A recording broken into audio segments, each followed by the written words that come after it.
Om ज्ञानतिमिरान्धस्य ज्ञानाञ्जनशलाकया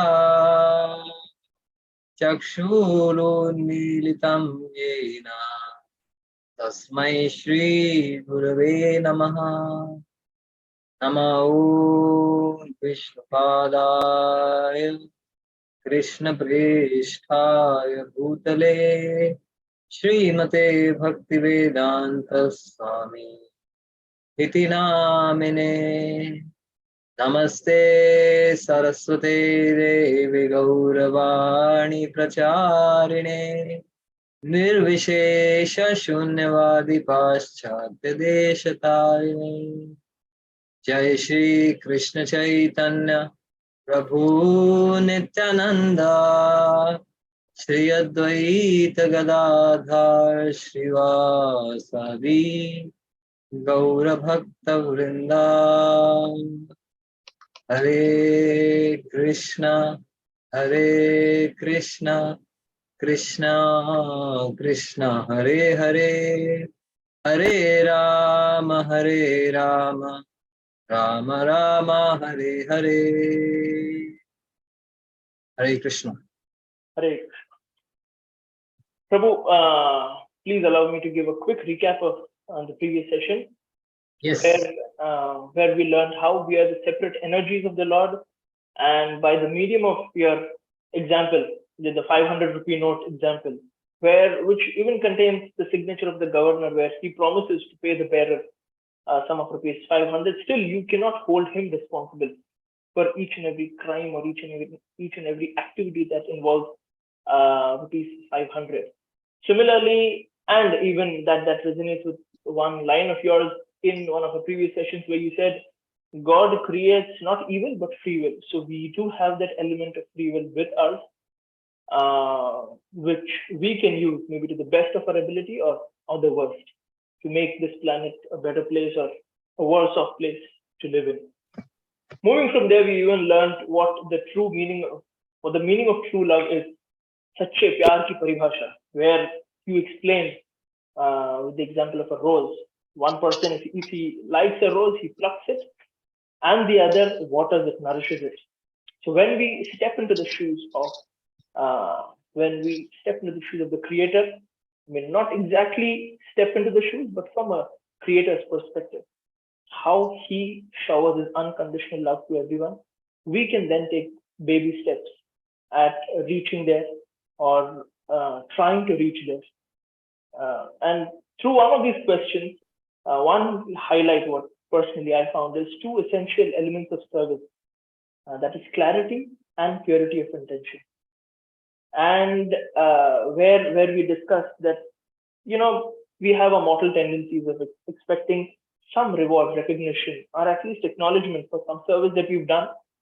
You made a brilliant point that service itself is the greatest reward. When this is ingrained into our thought process, the results can be quite different and quite nourishing. From here, Prabhu, I'd like to take our session forward. Yes, Prabhu. Okay, there's something with my camera. It abruptly turns off. At the crucial moment. At the very crucial moment, yes. Let me see what's wrong here. Yes, okay, you're back. I'm back. So yes, my first question to you, Prabhu, we've known that भगवान सबके हैं, भगवान सब में है, भगवान सब जगह है. So why do I need to go to a temple and worship the form of Lord that the temple prescribes, the temple asks me to? Can I not have my own personal, my own personal form of the Lord and worship it the way I want to? What's wrong in this? I want your understanding or your take on this. So yeah, often people say that God is everywhere. So why do I need to visit the temple? Yeah. सो सब जगह है, सब जगह नमन कर लो, जहां जहां चाहे जहां देखो वहां पे मुझे तो भगवान प्रभु कण कण में नजर आ रहे हैं, जीव जीव में नजर आ रहे हैं। मैं तो जहां देखता हूँ बस प्रभु का ही स्मरण होता है। मेरे मुख से कुछ निकलता है तो बस प्रभु का नाम ही निकलता है। मेरे मन में कोई विचार आता है तो बस प्रभु का ही विचार आता है।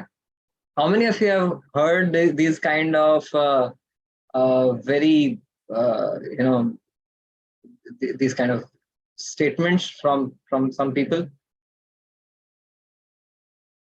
uh, as if they have just landed from not moon but from Vaikuntha. Yeah. So yes, we have heard these kind of statements, taking it to that extreme that okay, I don't need to go to a temple because God is everywhere. Why do we need to go to just a structure and limit God in this, some temple? And on the other hand, there are certain people who say that okay, I go to the temple, I'm spiritual, that's it. बाकी मैं बाहर जो भी करता हूँ उससे आपको कुछ मतलब I am spiritual person, I go to the temple, that's it. बाकी उसका स्पिरिचुअलिटी का बाहर की दुनिया से, मेरा एक्सटर्नल लाइफस्टाइल से कुछ लेना देना नहीं है, right? So these are two extremes. One is oh I see God everywhere, I see divinity everywhere, but not in temple. Another extreme is spirituality मतलब मंदिर गया, घंटी बजाया, पेड़ा चढ़ाया, हो गया, बस।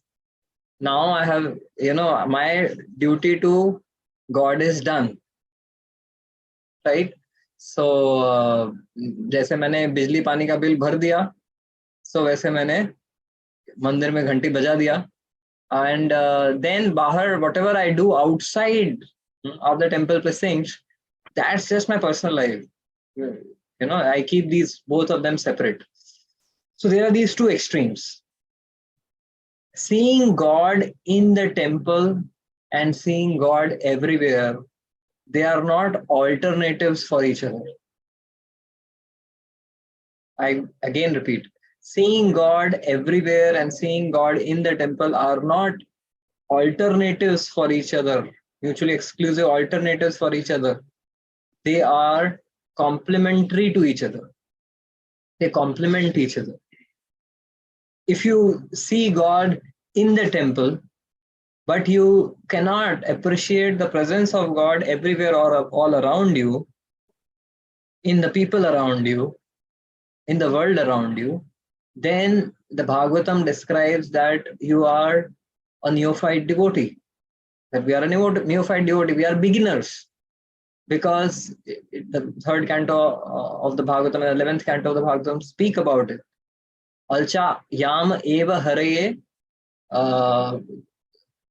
that one who sees the deity of the Lord in the temple as divine, but pujam ya shraddhayanvata, that he worships the deity in the temple with shraddha, but natad bhakteshu chanyeshu, but he or she cannot see the divinity in people around, in other devotees, then sa bhakta prakrita smrita. That bhakta is a very neophyte or external devotee, like he's just on the periphery. They have not yet entered the precincts of devotional understanding or spiritual understanding. So again, alchayam eva haraye puja ya shraddhayanvate na tad bhakteshu chanyeshu sa bhakta prakrita smita. So this is a definition of a neophyte devotee, that one who can see God only in the temple but not outside. His life outside the temple is completely at loggerheads with what he does in the temple. In the temple, सब टिक्की टोपी सब लगा के एकदम जाने का, and then बाहर जाके you are a completely different person, right? So that's okay, that's good, you have started your journey, but then it's just the beginning stage. In fact, Kapil Dev in the third canto Bhagavatam, he says that Yomam sarveshu bhuteshu santam atmanam ishwaram hitva archam bhajate modhyat bhasma evam juhoti sah.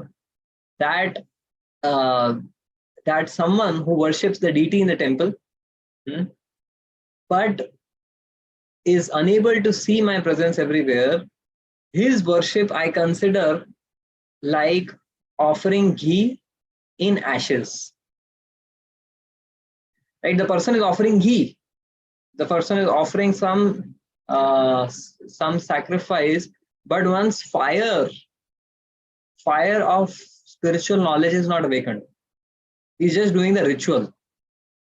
Without fire, there is no light. Without light, there is no knowledge. So a person who is just seeing God in the temple, but his or her life outside the temple is completely disconnected, is a preliminary devotee. And so when one practices, when one approaches God in the temple, when one comes out, the effect of going inside the temple should be that one walks out of the temple, one should see the world as a temple of God.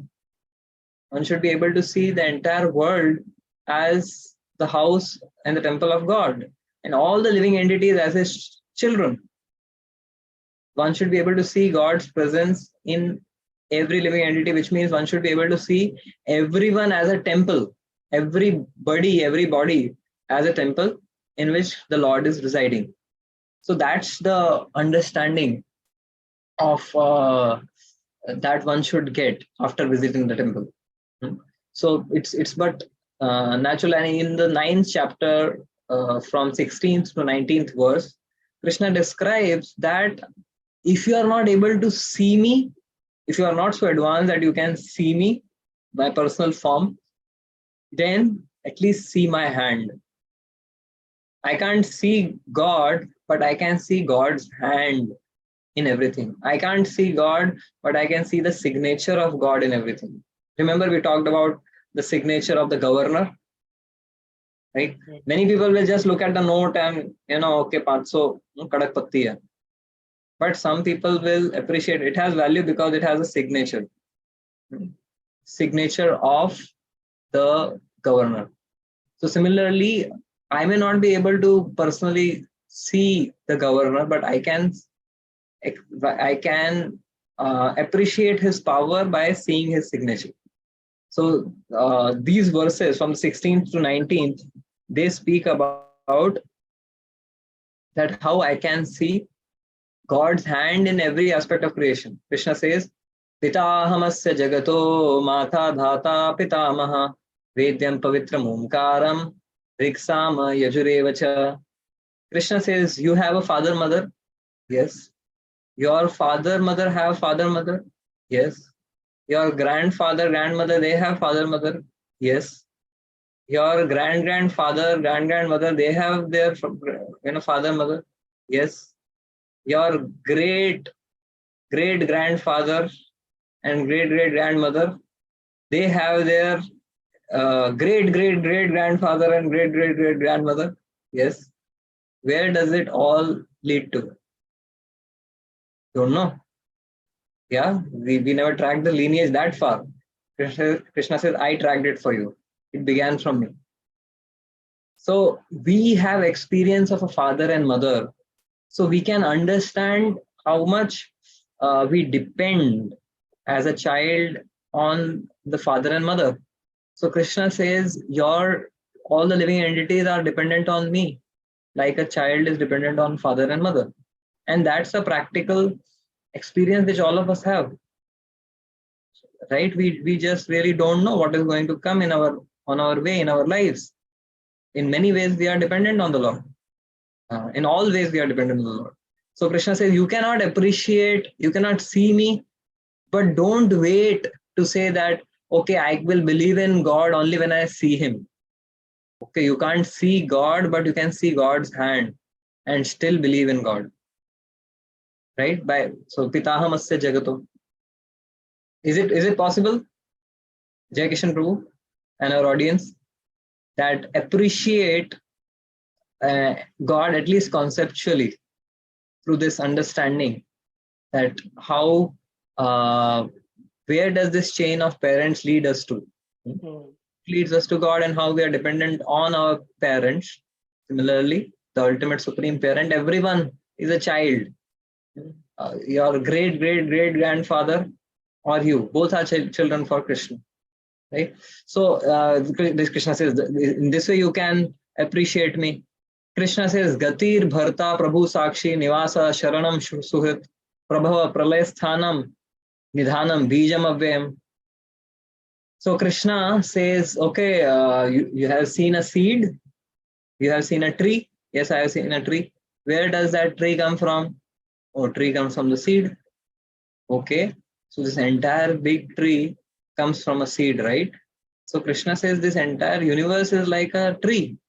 Ashwathamena Suviruda Moolam, he will say in the 15th chapter. So Krishna says this is a complex, big banyan tree. But that entire tree started from a seed. I am the seed. So yes, in this way we can appreciate God, in which we can connect to God. Then Krishna says, Gati. Gati means destination. All of us are looking for that dream destination, which for most of us keeps changing. As we have, kind of, I often, sometimes say that success means different things at different stages of life. For a 1-year-old child, success is to stand on their own feet. For a 4-year-old child, to not pee in their pants, to not pass urine in their pants, that's success. For an 8-year-old child, to actually come back home on their own, after playing outside, that is success. For a 12-year-old child to have social connections, to have friends, a social circle, that's success. For an 18-year-old boy or a girl to have a driving license, that means success. I'm successful, they celebrate. Is it not? For a 25-year-old man or woman to stand on their own feet, to have paid off their loans, education loans, etc., and to earn a steady income, that's considered success, right? Yes. At the age of so it's all constantly changing, right? At the age of 25, if you are earning on your own, that's success. Now at the age of 50, the circle starts coming back. At the age of 50, your dream or your horror dream is whether I'll still be competitive to compete with these new people coming in with the chat GPT and AI technology. Will I be able to compete with them, and will I be able to retain my job? So at the age of 25, to have your own job, your own standing on your feet is success. At the age of 50, to retain it is your success, right? Then at the age of 60, to retain your driving license is success, which you got at 18. At the age of 65, to still have loving friends and family members around you, that is success. At the age of 70, 75, to come back home on your own. These days there's a lot of incidents of Alzheimer's and so on and so forth. To come back on your own to home, that's success. At the age of 80, to not have urine incontinence, that's success. And at the age of 85, to be able to stand and walk on one's feet without any support, that's success. So the definition of that success keeps on changing all over through one's life. So we all are looking for that dream destination, but that dream destination, you reach it, you have some other dream. You reach, as a child, we dream of, okay, मैं half pant में school जाता हूँ, मुझे full pant कब मिलेगा, right? Full pant uniform में school जाता हूँ, अभी मुझे बिना uniform के कब मिलेगा, right? And then you go to office, you get a 6-figure salary, 7-figure कब मिलेगा, 8-figure कब मिलेगा, whatever. So our destination keeps changing, but Krishna says, what is the permanent eternal destination which will, like the final milestone, जिसके आगे और कुछ नहीं जाना, right? थक जाते हैं. We all are tired. People get tired of just changing goals and changing milestones. So Krishna says, I am your ultimate destination where you can rest in peace forever. But not that RIP wala rest in peace, but rest in bliss actually. So Krishna says, you may not be able to see me, but you can see my hand. You can perceive me through my hand in this creation. So a person who is spiritually evolved, he doesn't just see Krishna in the temple, he or she is able to see Krishna everywhere. When you look at your parents, you remember Supreme Father, Mother, to Krishna hai. When you think of your deadlines and goals, you think, what is I have achieved these kind of goals 10 years back, 5 years back, last year, last month, still I am hankering. कौन सा ऐसा गोल मैं achieve करने के बाद I'll be done with it. I'll have yam labdhva chaparam labham manyate nadikam tata yasmin sitam na sukhe na guru napi dukhe na guru napi vichalyate. What is that goal after achieving which one cannot be shaken by any tribulations and miseries of this world? So that's Krishna. So this is how Krishna says you can get the perception of what you are looking for. That's me, right? So yes, that's one side of the story. Not just seeing Krishna in the temple, but Krishna everywhere. Now coming to your question, Jai Kishan Prabhu, I am seeing Krishna everywhere. Do I need to go to temple? मुझे क्या, मैं तो कण कण में देख रहा हूँ भगवान को. So why do I need to go to the temple? So coming to that, as we discussed, it's complementary.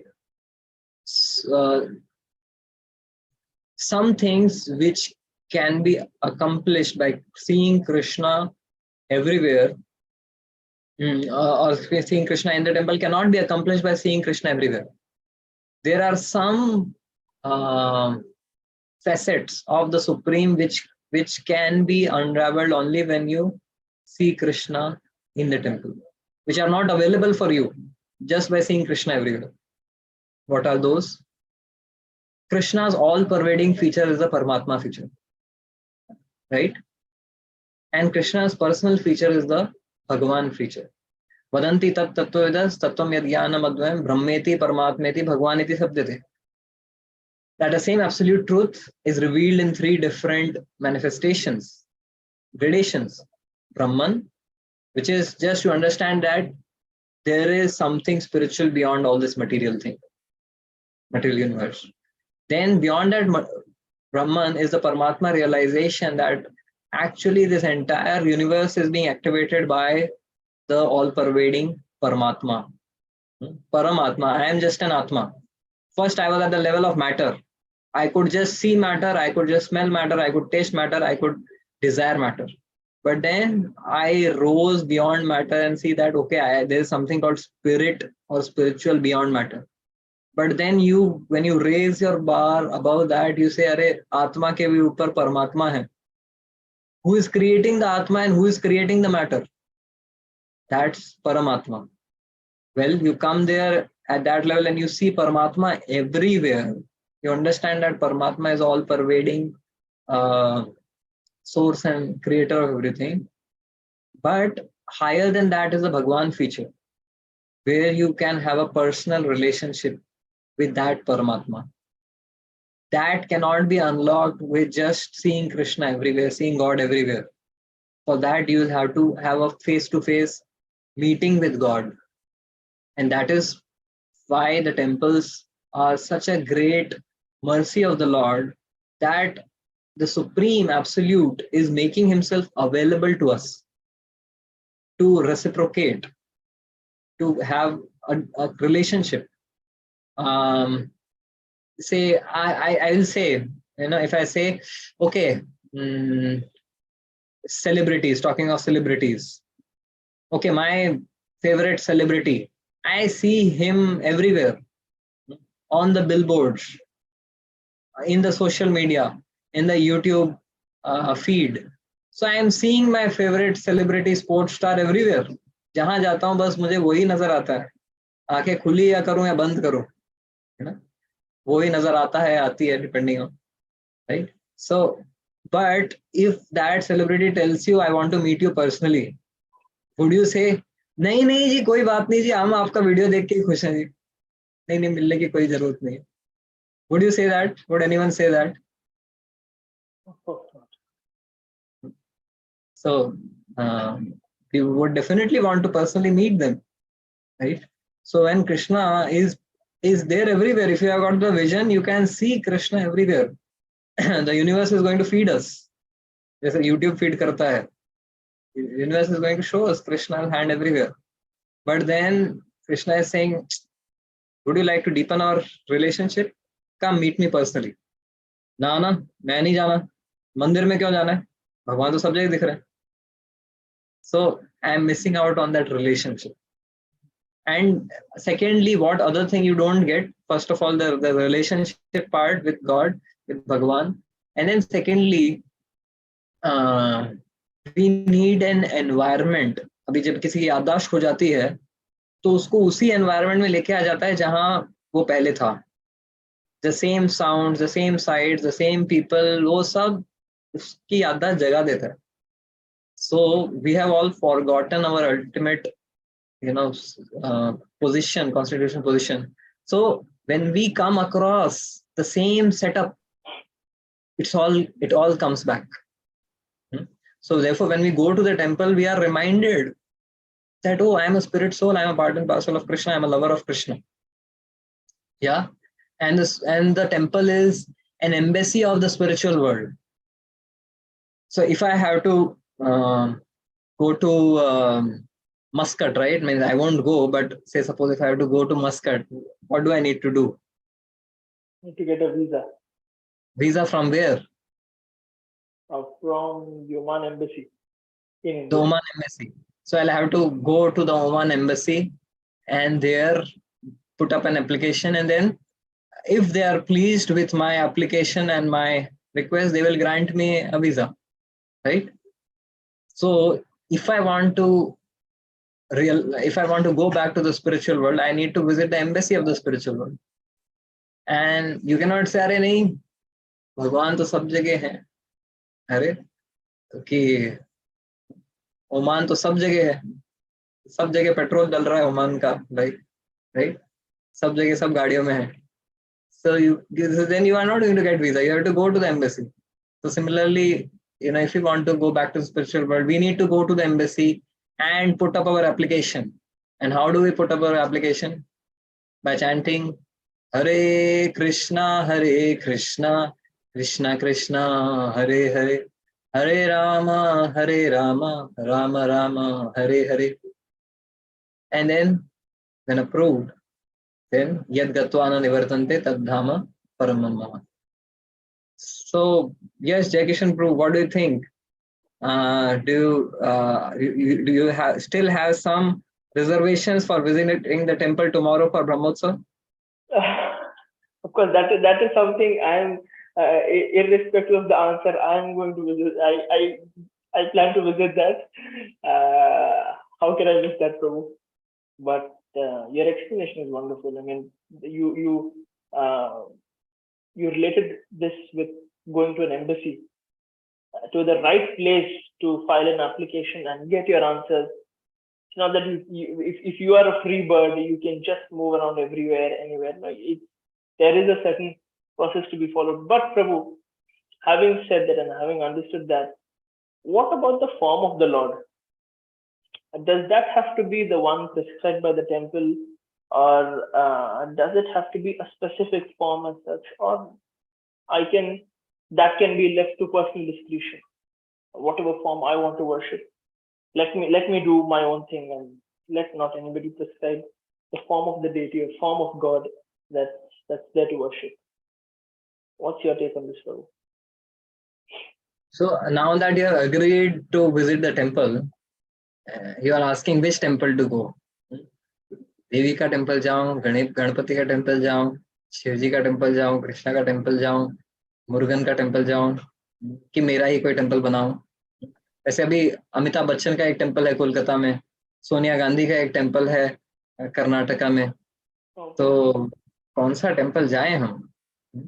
So it's quite interesting that Krishna, he says that, you know, whatever different concoctions we may come up with, but ultimately all the worship is meant to ultimately reach the Supreme Lord Krishna. There's a beautiful verse. It says that Akashat patitam toyam yatha gacchati sagaram sarvadeva namaskaram keshavam pratigacchati. Akashat patitam toyam. The water which is falling from the clouds, from the skies, yatha gacchati sagaram. All the water which falls from the clouds, where all does that fall, my dear friends? You can use the chat box. Let's activate the chat box. Ocean. Okay, water falls in the ocean. Okay, where else? Indore में तो ocean नहीं है. Where Mansi, do you think else water? Lakes. Bhavesh says lakes. What? Where else?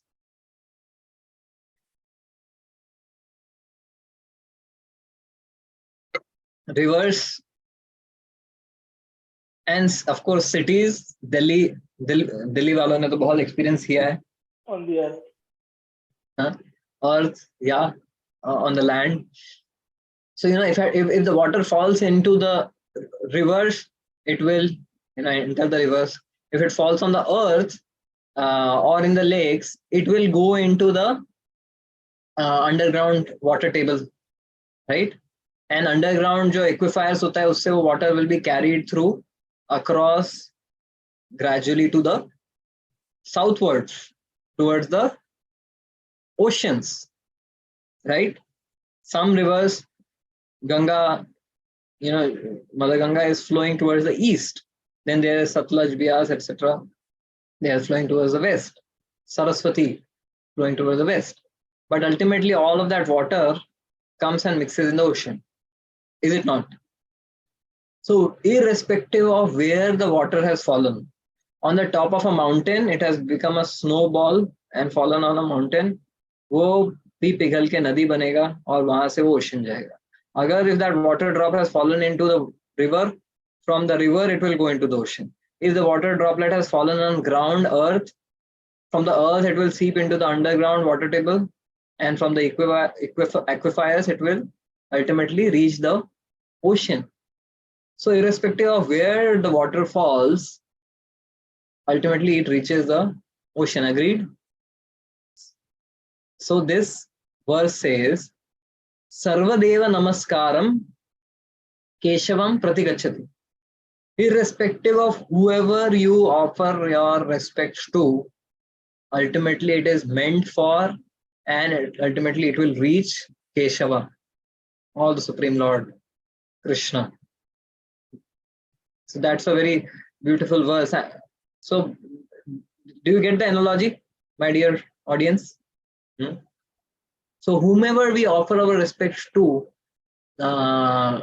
say suppose in army, if I offer my salam to my lieutenant, my lieutenant is offering his salam to his commander, and then so and so forth, ultimately till the army general and ultimately the chief of defense staff. That salam is being salam sir, salam sir, salam sir. That salam is going ultimately to the chief of defense staff and ultimately to the president, right? So similarly, whoever we are offering respect, what is there that invokes respect in anyone? If someone is knowledgeable, we offer them respect. because knowledge evokes respect. But where did this knowledge come into that person? From Krishna. Krishna gave them the vibhuti of that knowledge. If someone is beautiful, they are respected for some time. Oh, why are they respected?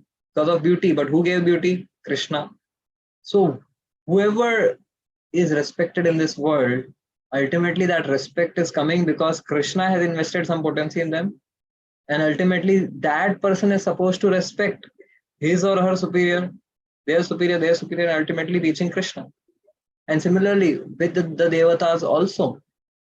If you offer your worship to say Indra, Chandra, Vayu, Varuna, etc., whom are they worshipping? They are worshipping Krishna.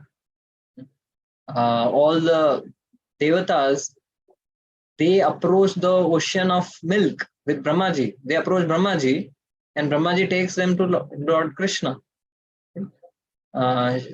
So therefore, ultimately, it all reaches. Is supposed to reach Krishna, and that's what Lord Shiva also says to Parvati in the 4th canto of the Bhagavatam. I'd like to read out this, verse for you. This is a context where when Daksha came, everyone stood up to offer him respect, but Lord Shiva and Brahmaji did not stand up. Why these two personalities didn't stand? Brahmaji is the father of Daksha, so he's definitely not supposed to stand when his son comes in. And now Lord Shiva is a brother of Daksha. So as a brother, he should have stood up because Daksha is in a position of leadership in the universal administration. But Lord Shiva gives his reason that actually why I didn't stand up because I had my eyes closed and in my meditation I was offering respect to the Supreme Lord Vishnu. And whenever you offer respect to anyone, you are not just you are like making them as the medium. You are offering respect to the Paramatma, the Supreme Lord sitting in their hearts. Right? So ultimately, Sarva Deva Namaskaram Keshavam Pratigachati. So अगर मैं कुछ प्रणाम कर रहा हूँ किसी व्यक्ति को तो क्यों कर रहा हूँ? क्योंकि उस व्यक्ति के हृदय में जो परमात्मा है उन तक उसके माध्यम से मेरा प्रणाम पहुंच जाए. Right? So Lord Shiva says, I am already offering my obeisances to the Supreme Lord within everyone's heart. How do you expect me to open my eyes and offer, when I am directly offering respects to Vishnu or Keshav, why do you expect me to open my eyes and offer my respects to the same Vishnu through Daksha? I am absorbed in meditation. So Lord Shiva says, my dear young wife, certainly friends and relatives offer mutual greetings by standing up, welcoming one another and offering obeisances. But those who are elevated to transcendental platform, being intelligent, offer such respects to the super soul who is sitting within the body and not to the person who identifies with the body. So this is the understanding of respect. Yes, respect we must everyone, but for what? Just because someone is rich, powerful, we respect them. But tomorrow, if we become richer than them, if we become powerful or more intelligent than them, we are not going to respect them on a material plane. But on a spiritual plane, whether someone is rich or poor, powerful or weak, ugly or beautiful, you will respect because you are not respecting the body, which is just a lump of matter. You are respecting the super soul who is within the heart of this person, right? So you can then respect even a blade of grass. So that's the understanding of respect. And in this chapter, in the 20th and verse till I would say the 25th verse, Krishna is giving great, beautiful exposition on what, how we are supposed to worship. What is the meaning of worship? Krishna says, Yepi anya devata bhakta yajate shraddhayanvita tepi mameva kaunteya yajati avidhi purvakam. Those who are worshipping all the different, any other devata, they are also worshipping me, but avidhi purvakam, improperly, inappropriately. Yeah. So this is one thing. So does that mean I do not respect any other devata? No, we never said that. yes, we respect that Devata as a servant of Krishna. वो सलाम हमको लगाना है, but वो सलाम ये समझते हुए कि ये सलाम इनको लगा रहा है और ये सलाम किसको दे रहे हैं, इनकी सलामी किसको जा रही है वो पता हो कि when we give salutations, then we are doing it in knowledge. Otherwise, we may be doing this respect to get something from them, from the devatas. Yeah. So that's what Krishna says in this in these series of verses. You can all read later on. Krishna says, "Aham hi sarva yajnanam bhokta cha prabhu cha," that all the sacrifices, all the offerings, they are meant to come to me. And Krishna says that, and for all of these, someone who worships these other devatas, they are getting the results from those devatas. But he says, do you know who ultimately gives those, that's empowerment to the devatas? मैं ही देता हूँ, right? If I go and ask, Jai Kishan Prabhu, give me 1 crore rupees, he doesn't have. He'll go to the bank and ask for a loan and then give me to build a grand temple, right?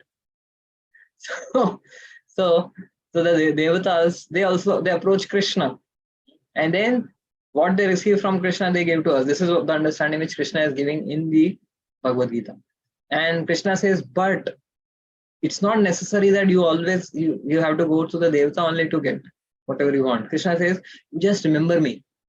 Ananyas chintayanto mam ye jana paripasate tesham nitya abhiyuktayam yogakshemam vahamyam.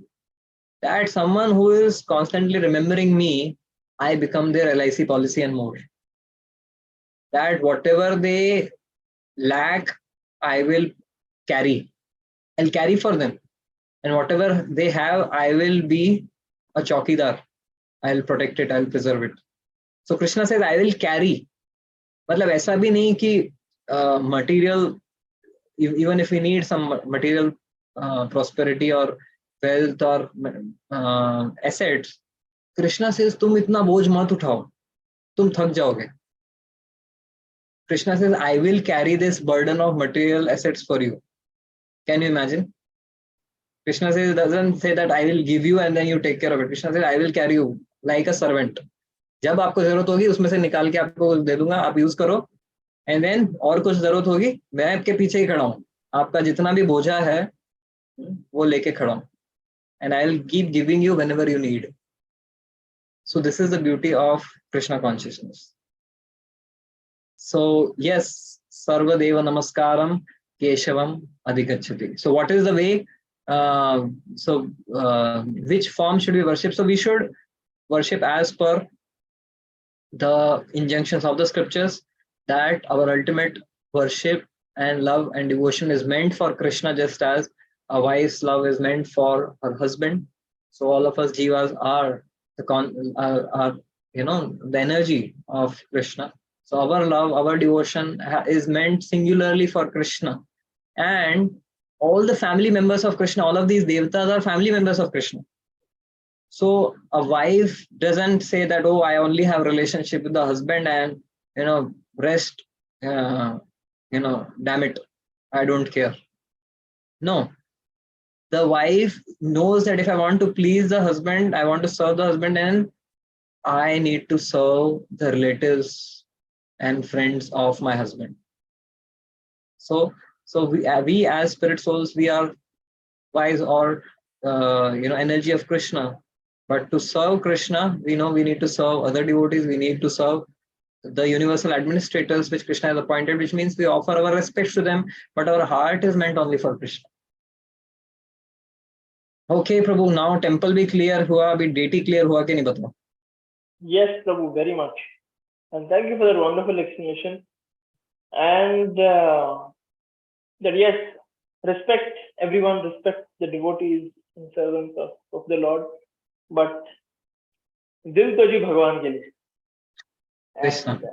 Thank you, Prabhu. Thank you for that explanation. And now moving from temple to the deity to the main part of every temple, Prasad. So recently I was having a discussion with my cousin, and he had a view, but not recently, it was quite a few 2 years back. This was during the time, there was a huge hue and cry about beef ban. He also had an opinion. How can the state regulate our dietary preferences, and how can the government decide what we eat? I asked him a simple question: have you ever eaten beef? No. Do you intend to? No. Then what is your problem? No, no, but how can the state even prescribe or force me what to eat and what not to eat? And I should be free to eat whatever I want, even though I don't intend to eat that. There is similarly there is a hue and cry about vegetarianism, veganism, about why do or does the religious code, the scriptural codes even prescribe one to be vegetarian or abstain from non-veg, or this is just a man-made facade where under the scheme of vegetarianism you just promote uh, your own agenda and stop people from eating meat. Is it something? What is the Gita's take on vegetarianism, on veganism? Okay, so Gita says, this ninth chapter of the Gita only, Patram Pushpam Phalam Toyam Yo Me Bhaktya Prayachati Tadham Bhakti Upaharitam Ashnami Prayatatmanam. Krishna says that whatever my devotee offers me with love and devotion, that I accept. And then when Krishna accepts it, it becomes prasad.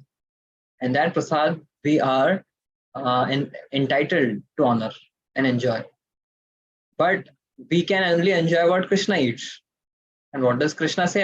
Does he eat? He eats patram, pushpam, phalam, toyam, which is water and vegetables and fruits, which is the vegetarian diet. So Krishna is recommending that, look, if you want to feed me, these are the things from which you can make preparations for me. So tomorrow there will be more than 2,000 plus preparations, vegetarian preparations, which will be offered to Radha Gopinath tomorrow. So there's no dearth of the preparations, right? So Krishna says, offer to me all of that, but with devotion. And when you offer that with devotion, I accept the devotion and the offering. So this is what Krishna is recommending. Eat prasad. And prasad is vegetarian only. So that's a spiritual understanding of it. And even the food cooked for one's own enjoyment and just भगवान को deities को लगा दिया कि चलो अब मेरे को अच्छा लगता है ये खाना है, या बाजार से मंगा के भगवान के सामने रख दें और अपना काम हो जाएगा. So the deities or Krishna is not a food offering machine. इनके सामने जैसे माइक्रोवेव ओवन में रखने के बाद 5 मिनट में गर्म हो जाता है, ऐसे इनके साथ सामने रखने से फिर वो प्रसाद बन जाएगा. इनको बनाना ही पड़ेगा क्योंकि रखा है. जैसे मैंने माइक्रोवेव का स्विच दबाया, गर्म होना ही है. So similarly, when I put the switch on for Krishna, he has to honor and accept. No, Krishna says without devotion, nothing doing. I'm not interested. When you cook with devotion for Krishna, when you offer with devotion to Krishna, then what you get is not just a food item, is not just something made up of some organic matter. It's a divine mercy of Krishna, which we get, which nourishes not only our body, but also our mind and our soul. So that is Krishna's recommendation. That we eat prasad. Otherwise, in the 3rd chapter, Krishna said, we eat sin. Whatever we eat, even if we are eating vegetarian food, but for our tongue or wasting food, that is sinful. But when we offer it to Krishna, then it becomes, and we honor the prasad, we don't waste the prasad, that uplifts our consciousness. So that is the recommendation, the do's part of it. Now we come to the don'ts. Why this proscription or prohibition on meat eating? Many people have this question. अरे भैया, plants को भी तो life है. वो तो जगदीश चंद्र बोस ने निकाल लिया डिस्कवर करके. पहले तुम्हारे दादा परदादा को नहीं पता था, तो इसके लिए वो बोले खा लो, और एनिमल्स में लाइफ है इसलिए इनको मत खाओ, इसके लिए तुम्हारे स्क्रिप्चर्स में बोला होगा, they might not know. So therefore, since now science is advanced, there is discovery that plants also have life. So whether you kill a plant or whether you kill an animal, it's one and the same thing. दोनों में हिंसा तो आप कर ही रहे हो. So now, is this something which we have encountered with someone prodding us with this thing? Yes. So how do we understand this? So first of all, let's understand from the design perspective. What are we designed for? गाय है ना, वो अपने design के हिसाब से चलती है, शेर अपने डिजाइन के हिसाब से चलता है, जो डिजाइन उसको दिया है they follow that design. But a human is such a creature that it always thinks I am smarter than my designer. So if you look at the way we the teeth, our teeth, the teeth are meant for herbivorous, not carnivorous. Carnivores have that extra set of canines and all to crush the raw meat and all of that. So as humans, we are the jaw is meant for like eating plants and vegetables and so on.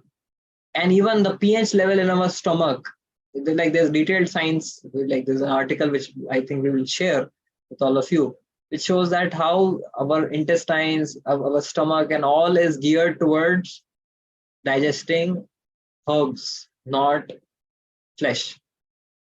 The pH level, etc., everything is determined in such a way that we are, and therefore, the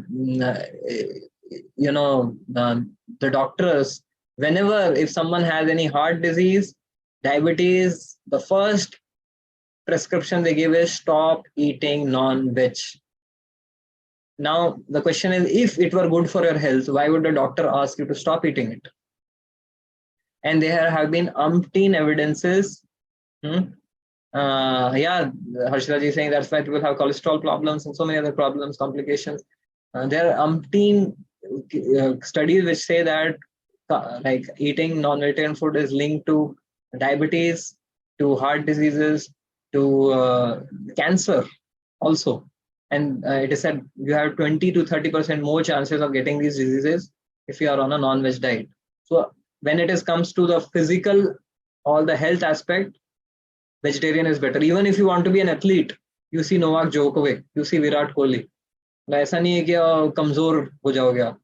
The elephant is the biggest and the most powerful animal, but it is vegetarian. So it's not that वो muscle बनाने के लिए सब डोले शोले के लिए. No. हाथी से तो आप compete नहीं कर सकते in weightlifting, right? So that's the physical aspect of it. Now let's go to the emotional aspect of it. People, when we talk of being sentient, so the evolution of consciousness has different gradations. So the plants have a certain level of consciousness, and then above them, the aquatics have more evolved consciousness. The insects and the aquatics have more evolved consciousness. From that, the animals, and the beasts, and the mammals, they have more evolved consciousness, and ultimately, the humans have the most evolved consciousness, right? And most evolved consciousness means the ability for perceiving pain and pleasure also comes with that. So a plant doesn't have much of consciousness. It can just perceive light. It cannot see. It can perceive light. It cannot, exactly hear, right? It can perceive vibrations. So the degree of pain and pleasure is much lesser in plants. Further, when you look at the plant-based food that we eat, the fruits and vegetables, when you pluck fruits and vegetables, the plant doesn't die. Mango tree सालों साल वो फल देता है आपको. The tree doesn't die. It's like आपके नाखून काटने से आपको दर्द होता है, नहीं होता है, because it's a offshoot of the body.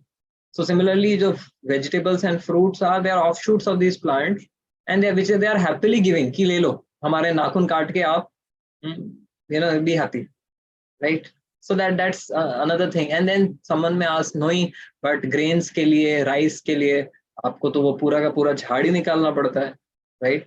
But the thing is that by nature's own way, if you say, suppose if you don't pluck that out, that will either get rotten into the mud, or it may get dried up by the sun. It is anyways going to die, in a short time if you don't harvest it. But that is not the case with animals. You don't,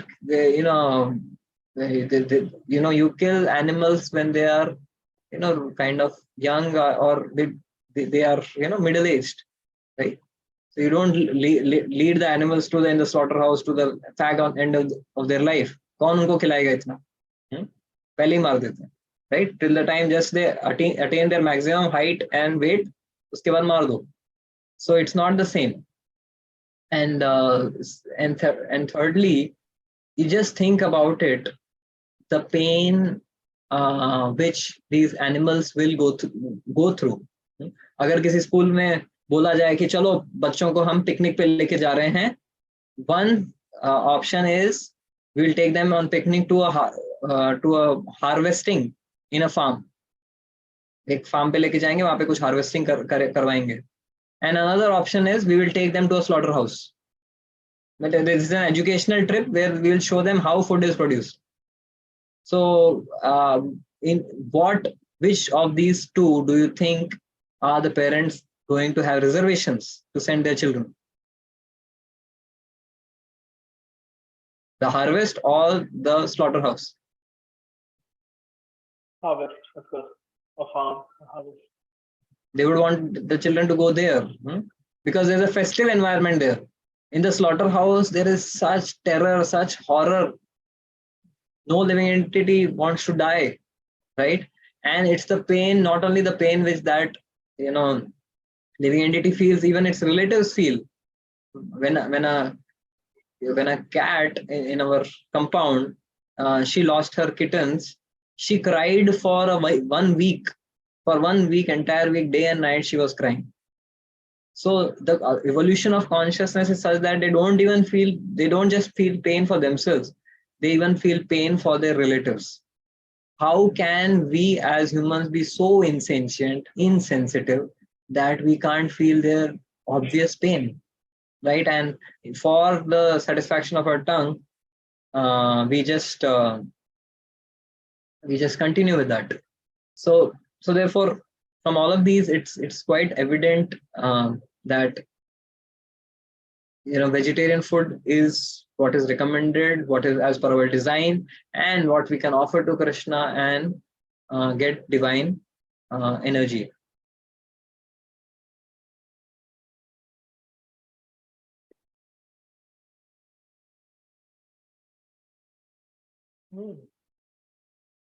Okay. Prabhu, makes sense of what you said. Sentient beings and non-sentient beings makes sense, but there are a few religious practices in the world where a tradition of a practice of there's a whole religious system built around killing, and it's glorified on a specific day. For example, Bakri Eid. They have a belief that if you slaughter a lamb on that particular day, you will be delivered and that goat will be delivered too. So it's sab jaiz hai. So in the Middle East, where I was brought up, they apparently had competitions, and this is no joke. They had competitions like, oh, just 50. I gave 75 last year. My count was 75. This time it has to be 100. It's 100 goats. They're talking about 100 goats. So I have to touch a minimum of 120, because my neighbor did 100 this time. So मेरा तो 120 बनता है यार. So this was the talk going on. This was the discussion going on. So in the name of religion, what is your take on this? How right is this? Okay. Quite interesting.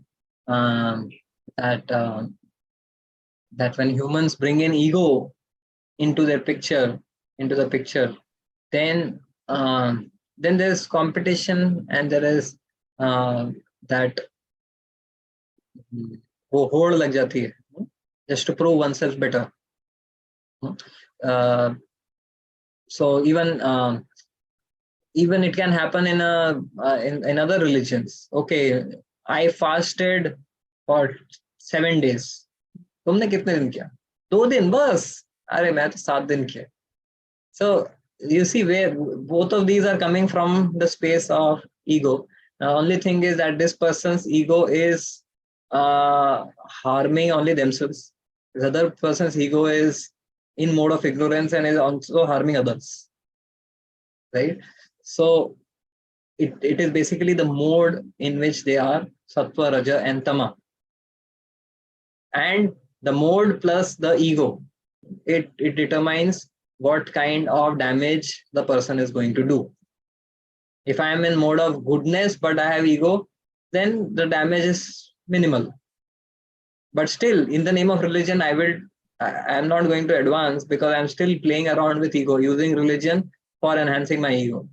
Whereas someone is in ignorance and he's using his ego, using religion for his ego, that person is going to take many lives. That person is going to destroy and damage the society, people around.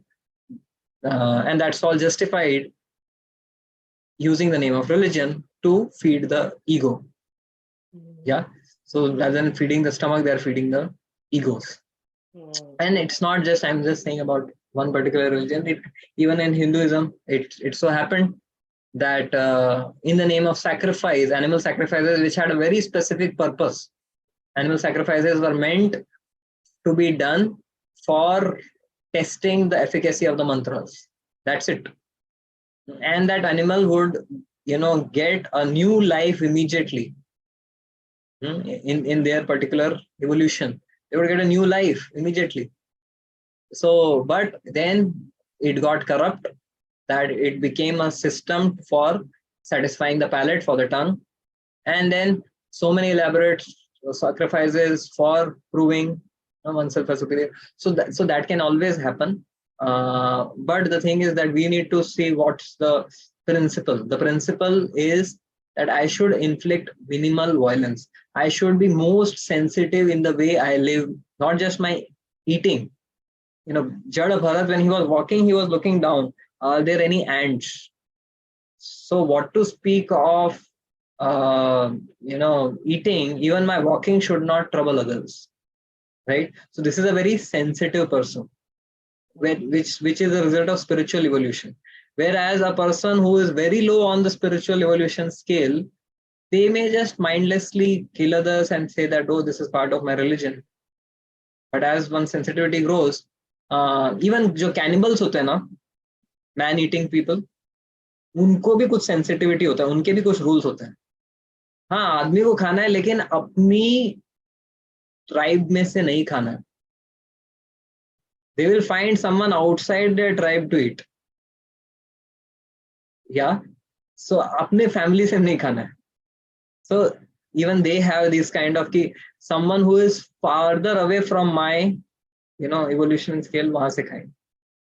Right. So humans, they are sentient. They should eat the farthest away from the evolution scale, which is the plants, which have the least consciousness, and then to offer it to Krishna. So that's the understanding. Okay. गाय हो तो ये भी बोल देते हैं कि people say eggs. Eggs में क्या तकलीफ है? तो वो तो eggs, तो उसमें वो टाइप के eggs है, वो कभी hatch ही नहीं होने वाले हैं. So the thing is that there are two different types of prokaryote cells and eukaryote cells.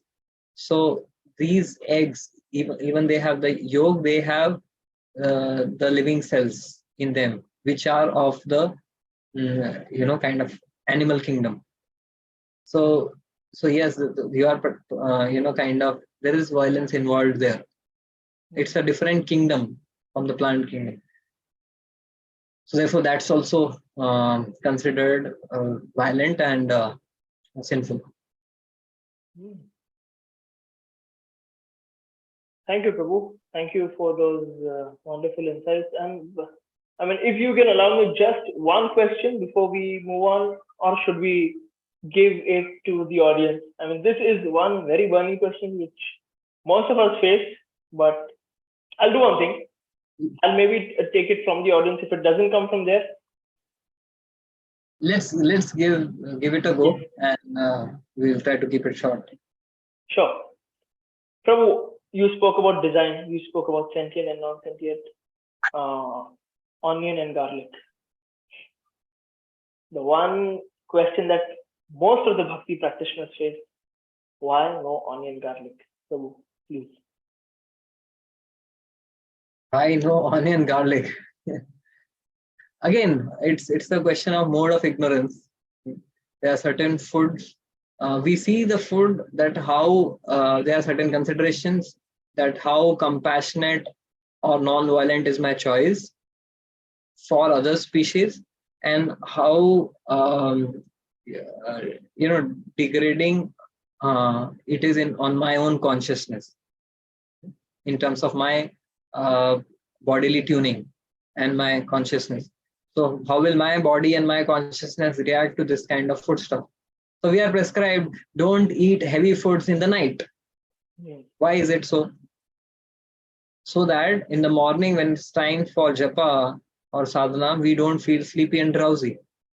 Right? Because heavy food in night will affect our entire bodily mechanism, and then we will not be able to focus on the sadhana in the morning. So food has relationship with our mind and body both. So similarly, when in the night, so when it comes to onion and garlic, these foods are in mode of ignorance, and the effect that they have is to make our consciousness lousy and drowsy. So you will find that you become more lazy in your spiritual pursuits. Your determination decreases, your awareness decreases, your sensitivity decreases when you eat food in the mode of ignorance.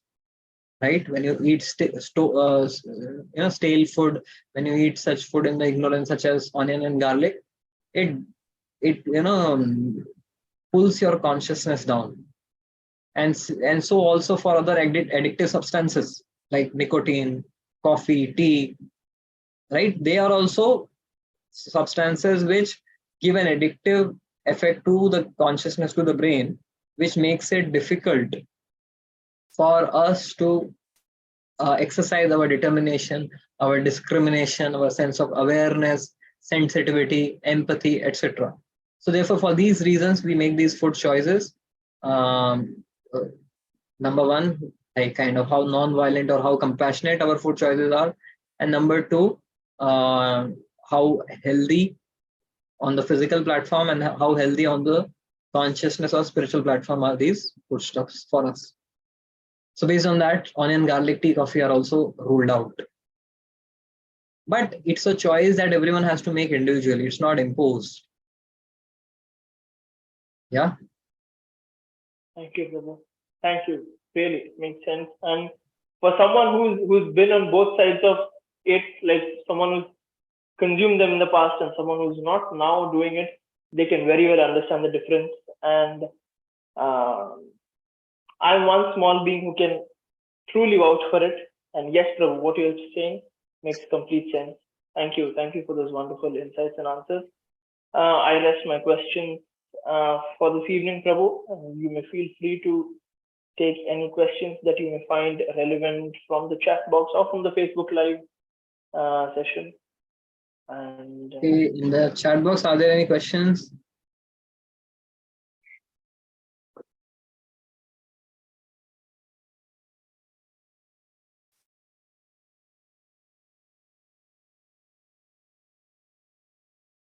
Okay, so there is a question in Facebook from our dear friend Sandesh.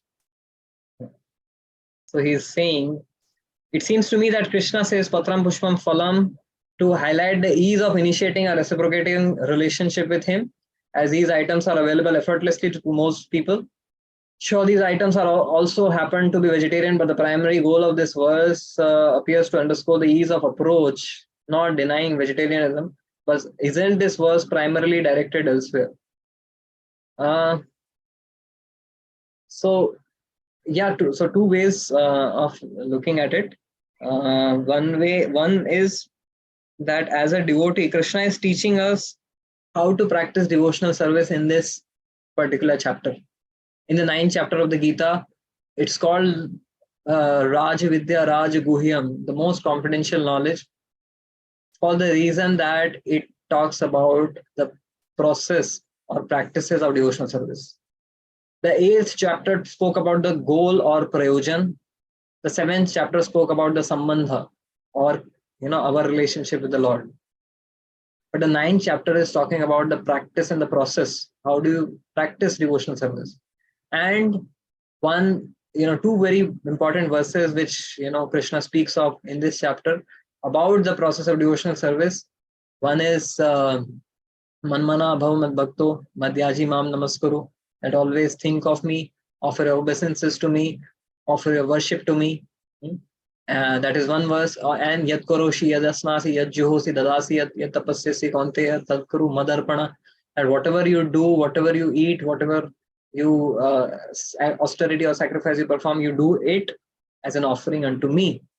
That's another verse. And this third verse is Patram Pushpam Phalam Toyam, where Krishna is telling that, okay, what kind of sacrifice or offering you can do to me. And Krishna is clearly indicating here that it is Patram, Pushpam, Phalam, and Toyam. So he is telling us that if you want to please me, you offer these things in devotion. So at least Krishna has not taken any non-vegetarian things in this. Patram, Pushpam, Masam. Nahi bola na. It's quite evident when Krishna is talking of teaching of us devotional service, and he's saying that these are the things we offer. So we don't go out of syllabus. We don't extrapolate saying that nahi ye nahi bola to shayad ye bhi ho sakta hai. Nahi. Krishna said, this is how you please me, offer these things. So which is all vegetarian things. Plus we add to it from the 17th chapter, the food in three modes, 17th, 18th chapter, the food in three modes, where Krishna is speaking that food which is stale should not be offered. And food which is, in the non-vegetarian food is all stale, right? So there are different indications at other places. So we take it from the whole gamut of the Bhagavad Gita that this is what Krishna is indicating, and this verse is especially giving us a positive recommendation. So I hope that works out well for Sandesh, my friend, who is a lifelong vegetarian, but still he's asking this question to,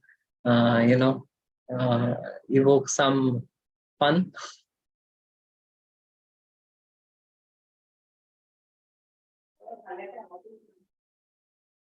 Thank you, Prabhu. Is there any other question that needs to be addressed that you need attention? Actually, the question about bakari and the question about onion garlic you had already raised, and I see those questions also come up in the chat box. As I said, onion garlic, because they are foods in mode of ignorance, and they pull down our consciousness. That's the reason we discuss. And also there is a there is a Puranic katha which says that the flesh of a cow and a calf were hidden underneath the ground by some sage or some king, and then that transformed into onion garlic. So that's another katha, Puranic katha, which comes in that these two, onion garlic are transformations of cow flesh. So therefore, they are very much prohibited. And even your body smell odor becomes so pungent, and so you have to, you yourself will will find it repugnant, what to speak of others. Okay, so I think we are on the closing of the session today. If there are any questions or comments which you would like to, anyone would like to unmute and say, please feel free to do so. We have the last minute. Nancy, Kavin, Subhashini ji, Gopi, Sharad, Anvay, Supriya, Harshita ji, Bhavesh, Vinay, and T, like whoever they are with the name T. So please feel free to share anything if there it is on your mind. Haripur Prabhuji. Hare Krishna. Yes, Nancy. A great session. Like it's always a great session. It's not even requires my. I was just saying कि इतना अच्छा session था. It's always a great session. Like literally. Thank you. Thank you, Mansi, for your presence, your live video presence with all of us. Thank you.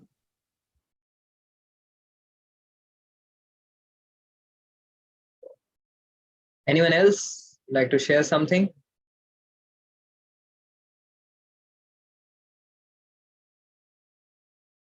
If not, then we will close today. And so we are midway through the Bhagavad Gita. We have been able to go through the 9 chapters, and it's not enough just going through it once. I wish to go through this flow of the Gita many times. So at least we have gone one time, we are going through it one time together, and we are halfway through. Halfway mark has been reached. So let's not just kind of become relaxed or complacent. We have to go a long way along now. 9 more chapters to go, but it will be hopefully a very exciting journey. Some new revelations, some new insights are going to be revealed as we go through the remaining chapters.